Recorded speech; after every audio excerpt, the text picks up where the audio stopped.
आजाद हिंदुस्तान में कौमियत जिहादी को मत तोड़ो। हिंदू मुस्लिम सिख ईसाई भाई भाई। केंद्रीय सरकारेर अन्याय अत्याचार আমরা মানছি না, মানব না। মসজিদ ধ্বংস করে দেশের সংবিধানের সঙ্গে গাদ্দারি আমরা মানছি না, মানব না। ভারতবর্ষের সাম্প্রদায়িক সম্প্রীতিকে অক্ষুণ্ণ রাখতে হবে। হিন্দু মুসলিম শিখ ইসাই আমরা সবাই ভাই ভাই। হিন্দু মুসলিম শিখ ইসাই আমরা সবাই ভাই ভাই। কেন্দ্রীয় সরকারের অন্যায় অত্যাচার আমরা মানছি না, মানব না। মসজিদ ধ্বংস করে দেশের সংবিধানের সঙ্গে গাদ্দারি আমরা মানছি না, মানব না। ভারতবর্ষের সাম্প্রদায়িক সম্প্রীতিকে অক্ষুণ্ণ রাখতে হবে। ভারতবর্ষের অখণ্ডতাকে বজায় রাখতে হবে। इल्जाम है हुकूमत हिंद इस बात को अच्छी तरह कान खोल कर सुन लो कि हमारे इस्लाम के साथ, हमारे मजहब के साथ अल्लाह के वास्ते खिलवाड़ ना करे, वरना तुमने हमारे घरों को तोड़ा, हमने बर्दाश्त किया। तुमने हमारे बहन बेटी के सरों से हिजाब को उतारा, हमने बर्दाश्त किया। तुमने बहुत सारे जुल्म की, हमने बर्दाश्त किया। अगर तुम मेरे अल्लाह के घर के साथ इस तरह का बर्ताव करोगे तो खुदा की कसम हम कभी भी बर्दाश्त नहीं करेंगे। आज तो थोड़े से हम यहाँ पे आए, इंशाअल्लाह हम अपने अकायद के सरपरस्ती में इंशाअल्लाह हर कुर्बानी देने को तैयार हैं। बिस्मिल्लाहिर्रहमानिर्रहीम।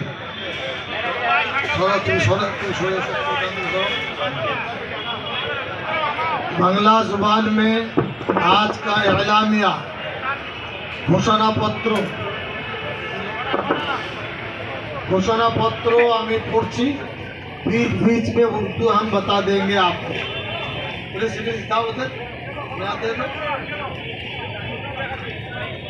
बिस्मिल्लाहिर्रहमानिर्रहीम। नहमदुहु व नुसल्ली अला রানাংশের জ্ঞানবাপী মসজিদ প্রসঙ্গে বিস্তারিত জানা যায় যে তার নেতৃত্বে 1100 শুনতে পাচ্ছেন না? হ্যালো এটা শুনতে পাচ্ছেন? একটাই থাক, আবার শুনে নেন। কুতুবউদ্দিন আইবেকের নেতৃত্বে জ্ঞানবাপী মসজিদ 1154 সালে স্থাপিত হয়। কত সালে? এটা হচ্ছে 2024 ফেব্রুয়ারি। 1194 সালে ওখানে পাঁচগানা নামাজ, ঈদায় সব কিছু আদায় হতো। ज्ञानवापी मस्जिद कुतुबुद्दीन ऐबक की सरबराही में 1194 साल में इस मस्जिद की बुनियाद रखी गई। उसी वक्त से पंचगना नमाज, ईद वगैरह वहाँ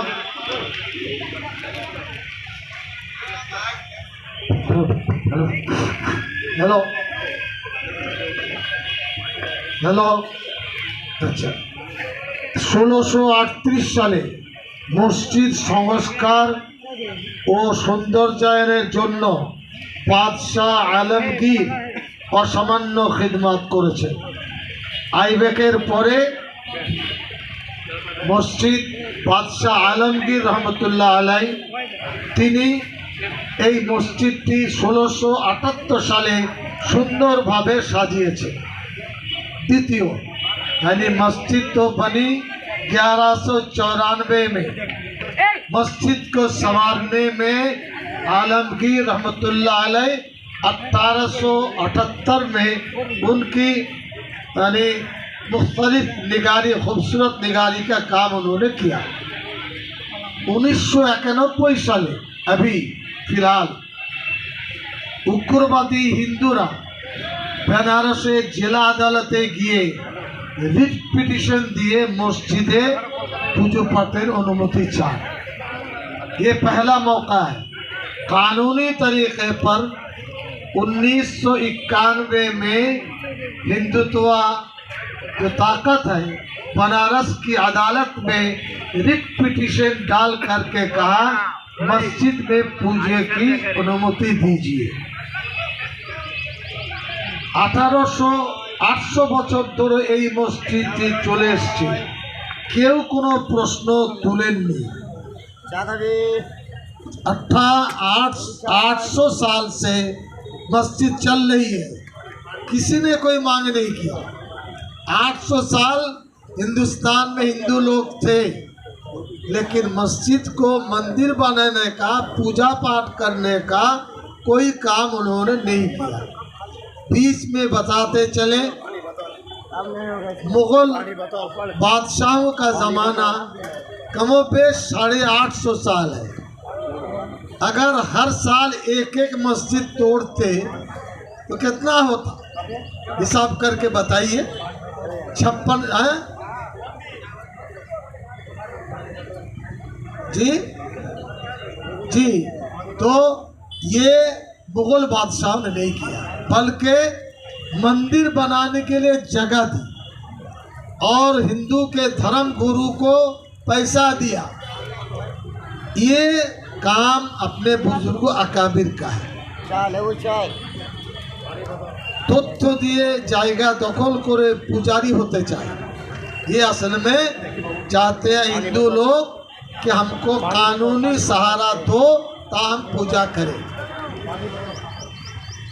মসজিদে মসজিদ মুসলমানদের প্রাণ, তারা কোনোদিন মসজিদচ্যুত হননি। मुसलमानों के दिल में मस्जिद है, इस ताल्लुक से मुसलमान कभी गुरेज नहीं किया। আদালত 33 বছরে मंदिरेर पक्षे कोनो राय देंगे।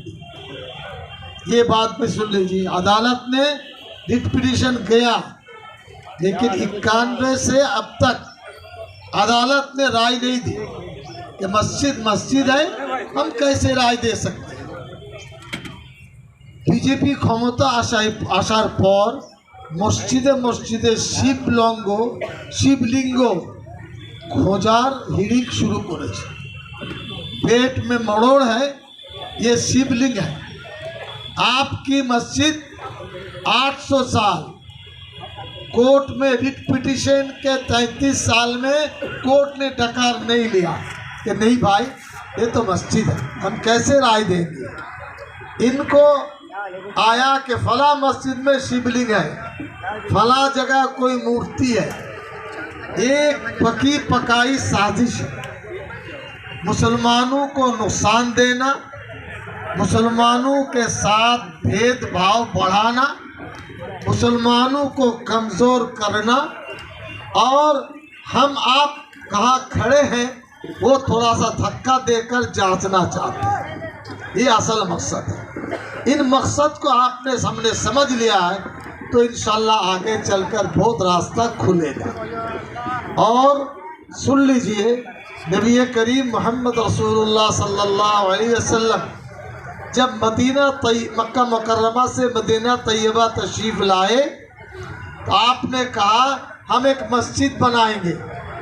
हज़रत सैयदना अबू बकर सिद्दीक़ रज़ियल्लाहु अन्हु से कहा गया कि आप एक जगह देखो जहाँ आपका क़याम शरीफ था, उसके बाद बगल में एक जगह थी, तो 10 दिरहम में यानी अरब के 10 टका में वो ज़मीन खरीदी गई। उस ज़मीन में आकाए दोजहा सल्लल्लाहु अलैहि वसल्लम ने मस्जिद की बुनियाद रखी। समझ गया? यहाँ से सबक दिया कि कब्जा करके ज़बरदस्ती किसी को तोड़कर मस्जिद नहीं हो सकती। रास्ते पर नमाज पढ़ सकते हैं, किसी हिंदू भाई के घर में नमाज पढ़ सकते हैं। मैं अभिषेक बनर्जी के साथ मुलाकात करने गया, ये सुना रहा हूँ इस वजह से, वो तो हिंदू ब्राह्मण है। असर का वक्त हुआ तो मैंने बाहर आकर वज़ू करके बोला जा नमाज है। नए लड़के, उनको क्या खबर है जा नमाज, तो कहा मुझे पता नहीं, मैं अभिषेक को बोलूँ? क्या नहीं। दूसरा लड़का दौड़ के आया, साहब क्या चाहते हैं? मैंने कहा जानमाज चाहते हैं, नमाज पढ़ेंगे। फौरन वो लड़का अलमारी से एक मखमल का जानमाज मुझे दिया। उनके ऑफिस में मैंने असर मगरिब की नमाज अदा की। ये कोई झोल झाल की बात नहीं है, अचानक बात है। जो समझदार होते हैं वो नमाज मुसल्ला का ख्याल रखते हैं। हिंदू घर में भी जो भाई कारोबार करते हैं, कारोबारी लिहाज से उनका लिहाज रखते हैं। ये ममता हिंदुस्तान में है, बंगाल में है। आरएसएस और ये बीजेपी उन्होंने 100 मस्जिद को टारगेट किया है। और मैं पूछता हूँ,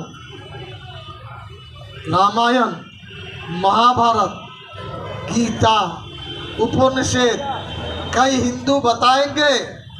दिल्ली और यूपी में रहने वाले छाती बढ़ाने वाले, इसमें कहीं लिखा है कि मुसलमान की मस्जिद को तोड़कर मंदिर बनाओ? और हम दिखाएंगे कुरान और सुन्नत में मंदिर तोड़ना जायज़ नहीं है। कोई भले से दे दे एक वाकया बताइए कि मंदिर तोड़कर मस्जिद बनाया। ये कॉमन इशू है। मुसलमानों को नुकसान पहुंचाना चाहते हैं, हमारे दिल को दुखाना चाहते हैं। थोड़ा सा सब्र से काम लेना चाहिए। इसी के साथ मुल्क को हिंदू राष्ट्र बनाना चाहते हैं। ये एक एक पीढ़ी है, एक एक सीढ़ी है। खुदा ना खास्ता अगर मुल्क हिंदू मुल्क बनाने में उन्होंने कोई ऐलान किया तो सर में कफन बांधकर रोटी दाल चावल लेकर सड़क पर उतरना पड़ेगा। साथ देंगे आप लोग? कभी भी जमीयत उलमा ने कौम के साथ गद्दारी नहीं किया। हम लोग अल्लाह को मानने वाले हैं, नबी जी को मानने वाले हैं। मजहब इस्लाम में सिखाए नहीं तो से के दिल को दुखाओ। इसमें जमीयत उलमा हिंद ने आपके सामने या में ऐलान कर रहे हैं, कॉन्स्टिट्यूशन के जो मौलिक यानी फंडामेंटल राइट्स है, ये प्रधानमंत्री राष्ट्रपति इसको ख़त्म नहीं कर सकते। दफ़ा 25 में तमाम हिंदुस्तानियों को ये आज़ादी दी गई कि वो अपना अपना मज़हब, अपना अपना मजहबी रिवायात पालन करेंगी। तो सुनिए, यूपी हुकूमत ने दफ़ा 25 को जूते से रोक नहीं है। आपको हिंदुस्तान का दस्तूर इतना ख़राब है, शर्म नहीं आनी चाहिए। हम तो चाहते उनकी गिरफ्तारी होनी चाहिए। जो दस्तूर हिंद को पामाल करता है उसकी गिरफ्तारी होनी चाहिए, अदालत का कसूर नहीं।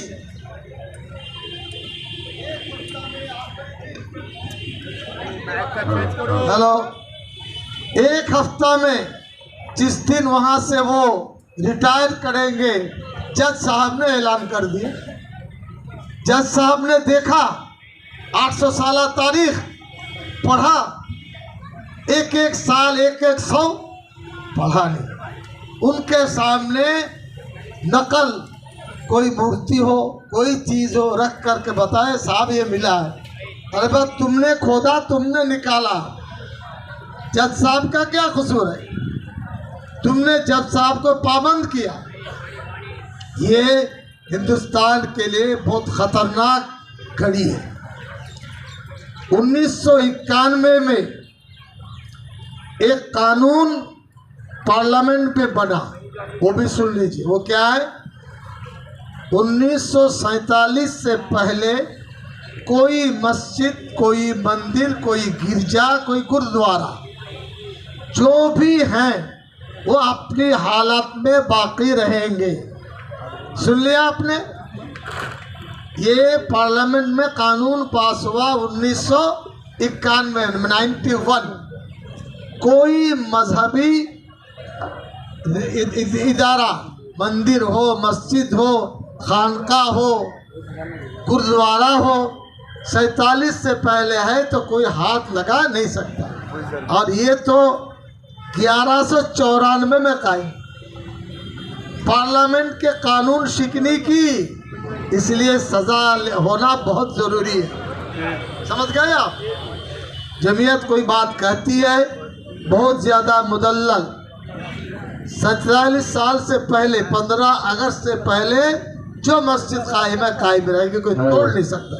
दमदम एयरपोर्ट की मस्जिद, ज्योति बसु से बातचीत हुई, वहाँ के मैनेजर से बात हुई, मैंने कहा मुसलमान अपने हाथ से मस्जिद नहीं तोड़ सकते, आप ज़बरदस्त कब्जा करना चाहिए, रास्ता खुला हो। समझ गए? कुछ बीजेपी लीडर बुद्धदेव भट्टाचार्य के पास आए, कहा कि पुलिस हम देंगे, लेकिन आप लोग नास्तिक हैं तो आप लोग मस्जिद तोड़ दीजिए। बुद्धदेव कम्युनिस्ट थे, उन्होंने कहा नहीं बाबा, अल्लाह का घर हम नहीं तोड़ेंगे, ये काम हमसे नहीं होगा। बीजेपी के वक्त वहाँ से आया, लेकिन अल्हम्दुलिल्लाह उस मस्जिद पर हाथ नहीं डाल सकते, बार कैफ। इसके अलावा रिलीजियस इंस्टीट्यूशन एक्ट 1988 356 यानी दफा में রাজনৈতিক ধারণা, রাজনৈতিক কার্যকলাপের জন্য সুবিধার জন্য প্রতিষ্ঠানে তহবিল ব্যবহার করা নিষিদ্ধ।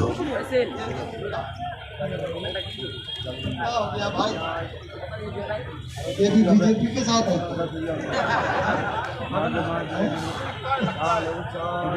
हम लोग बहुत मुअद्दबाना तरीके पर कहेंगे, जो कि हुकूमत आप जिस तरीके पर मुल्क के साथ गद्दारी आग से खेल रहे हैं, मुल्क के लोगों को नुकसान पहुंचा रहे हैं, आप मस्जिद को बहाल कीजिए और वहाँ से पूजा पाठ को हटाइए।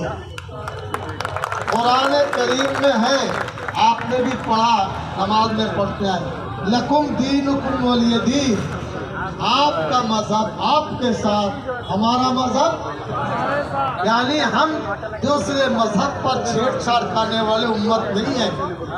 नबी रहमतुल लिल आलमीन ने सबक, आपको सबक कौन दे रहा है? यहूदी दे रहा होगा जी। वो जो अभी लड़ रहा है वो मुल्क कौन सा मुल्क है?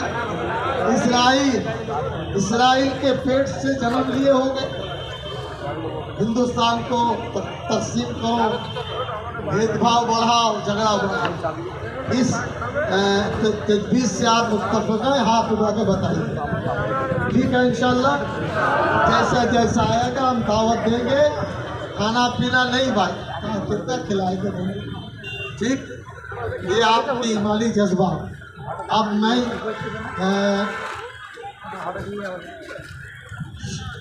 सम्राट क्या नाम बताया?